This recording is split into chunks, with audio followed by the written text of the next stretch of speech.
Not much. I'm just. I heard what they said. I told you on the phone you could go back over there.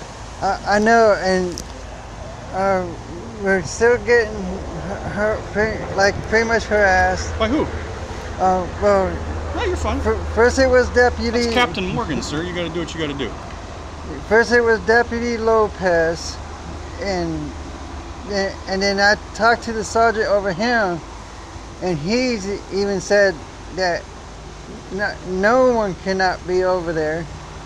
So, and then when we was coming back through this way to go to St. Cloud, we seen everyone else is still there, and so as far I'm not sure specifically how, like I said, like that company works. Okay. Right. So as far as the company works, the only who was harassing you, telling you couldn't stay there? Were you out there and somebody made contact with you, or? Yeah, Deputy Lopez. Okay. Did, but that was another day. But yesterday, since we seen everyone else is still there, I called to speak to a supervisor, but the dispatcher refused to give me a supervisor and sent Deputy Bonar over there. So Bonar got pissed off, all because him being called over there over that. He threatened me to give me a $161 ticket for my windshield on my van. Was your windshield broken? It's just a small crack. Well, like we were talking before, okay? You and we had a really good conversation. Yeah. You got the video, right? Mm-hmm. Show me the one with Bonar. Oh no, I don't have. She's got the one with Bonar. Let's go look at it. But can't really hear it. Well, I mean, listen. You're recording because you're recording. All right. Well, okay, so if we've got the recording, let me look at it, and that's the best way. We can talk about it all day. Mm-hmm. Now, as I said, like you've called the management company yourself, correct? Yes. So I don't know what your interaction was or your situation was, and like I say, I'm not 100% certain on that. the park and ride. How you say you know people that are staying there? Yeah, and nobody's targeting you specifically. Okay. I can promise you that. I understand that. It's just that at the. What happened there? That was from an accident. Yeah, well, I can tell you that the $116 ticket is a fix-it ticket, and I could technically write you that ticket right now. He didn't write you a ticket, did he? No, but he doesn't do that. He threatened. Well, I mean that is something he legally can do. Well, because the reason that we enforce this is because these crack, and they get worse, and then they obscure your driving, and then there's a whole number of reasons. Plus, you need to get it fixed. Well, I'm waiting on an insurance thing. Don't they? Did your insurance cover it? Because my insurance, last time I did it, covered the whole thing. Well, our insurance don't cover it. It's another person is. You had some the video of Bonar. But he also, because he got mad because I walked away from him because I got mad at him. And then he started saying that I can give you a $161 ticket for that. Well, he legally can. Now, this is the thing. If you get mad at him, we're all human beings, okay? So if you get angry with somebody, and I've seen how you've interacted with our deputies in the past, it is back to the golden rule. You treat people how you want to be treated. Yeah, well, he was disrespecting me because he said he was pissed off being called out over there, over that, and saying that I'm just a tattletale. Hang on, let me see. Do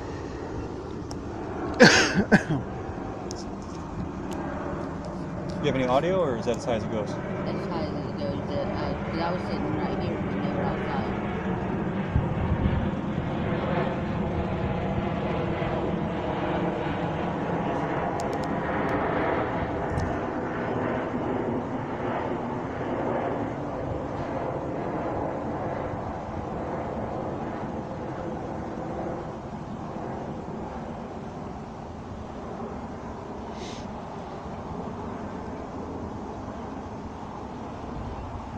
Is your foot okay?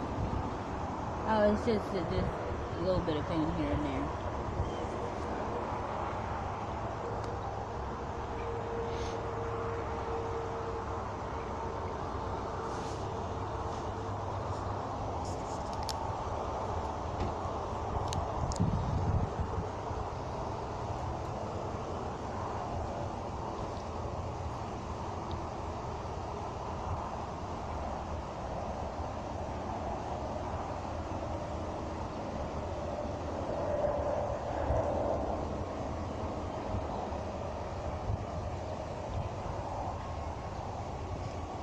So the core of this issue is the park and ride, correct? Right. Let's do something. Let me call the park and ride people today. We'll figure out 100% before we go anywhere. All right. What is the legal response? Okay. What if there's blanket trespass warning, or if they want people to, if it's okay for people to stay there, whatever they wanted to do. At that point, once we have that information, literally, if you get, and honestly, if you sleep out, if you're staying overnight or something like that, we get calls. Like the last time that we had this conversation, we were responding to a call, okay? Right. If they see you staying in a place that's like a parking lot that people don't traditionally live at, people call us, and we respond to calls, okay? Our deputies have to respond to the calls. Yeah, so you're going to get some contact. What you can do is I'll give you a case number, all right? That if we figure this thing completely out today, like, yeah, I spoke with Sergeant Hall. Like I say, I've been straight with you, put my name on it, and if they don't have a problem with you being there, I don't have a problem with you being here. The sheriff's office doesn't have a problem. You still might get contacted. Okay, that is a potential, especially if you're sleeping and staying in a place that is not designed for sleeping and staying. We get calls. Yeah, I understand that, but from what I was told by. Thank you, ma'am. Let's go figure this out. That I was told by Lopez and his sergeant that no one cannot be there, and let's figure this out 100%. And you're right to do whatever they say in the moment, but I can't speak for what they said. I can figure this out though, you know. So we'll call whoever the property manager is at the park and ride, and we'll figure it out. Okay. Okay, but I don't like how Bonar treated me. Well, I'll be honest with you. I have seen the way you interact with my deputies. Well, I didn't disrespect him or anything. He was putting me down. What did he say specifically to you? He said that he about calling out just for that and saying you called just a tattletale on people. I said, no, I'm just trying to find out what is actually going on and everything. Well, you did the right thing, like I said. And you and I have had several positive interactions in the past, all right? We can figure this out. As far as handling this, like I say, I looked at the way Bonar was talking to you, but I have to be honest with you, like the last time we spoke. If you talk to people a certain way, you're going to get a certain response from them. And I was nice to him. She even knows that. Okay. But all because I didn't like him call me a tattletale and everything, I turned around and started walking away from him. He got pissed off and started yelling at that time and said, well, I can go ahead and write you a $161 ticket. Okay. I can start looking inside your van and find ways to impound it. Listen, and we had this conversation the last time, okay? There is a whole bunch of laws, all right? Now, number one, the windshield on your car is violating the law right now, okay? Now, any law enforcement officer who sees that can write a ticket. He didn't write a ticket, which is he used his discretion, okay?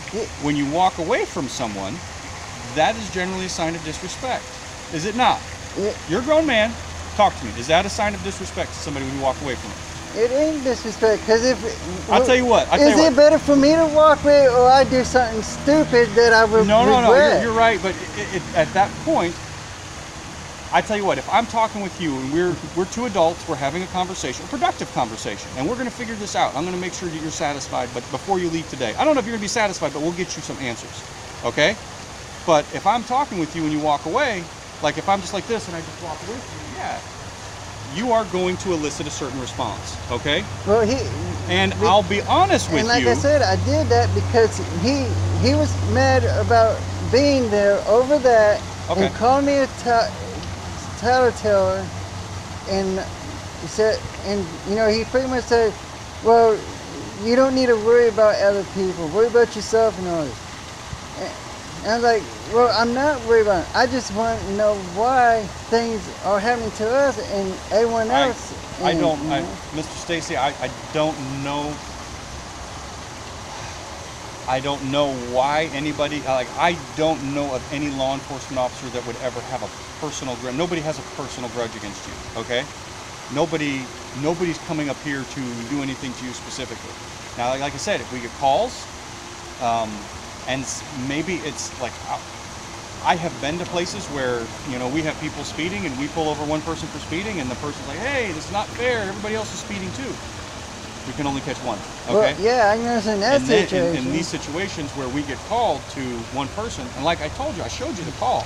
We get called to you, you know? So if we get called to you, and like I said, 100%, even if we can confirm today that there's no trespass warnings or anything like that in place and you legally have the right to be there, then you legally have the right to be there until the owner or an owner's agent says that you don't, okay?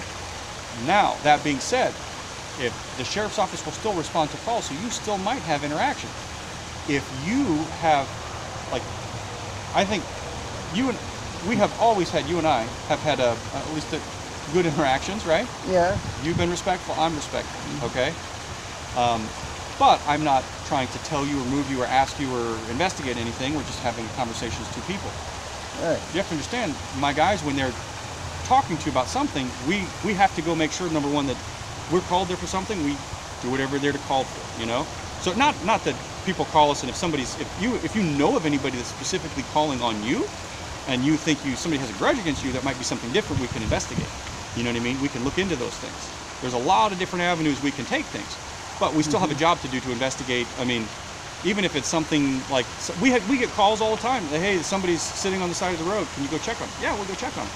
A lot of times we'll ask for ID and things like that to make sure that they're okay, you know, and you know, in case that person gets lost or something like that.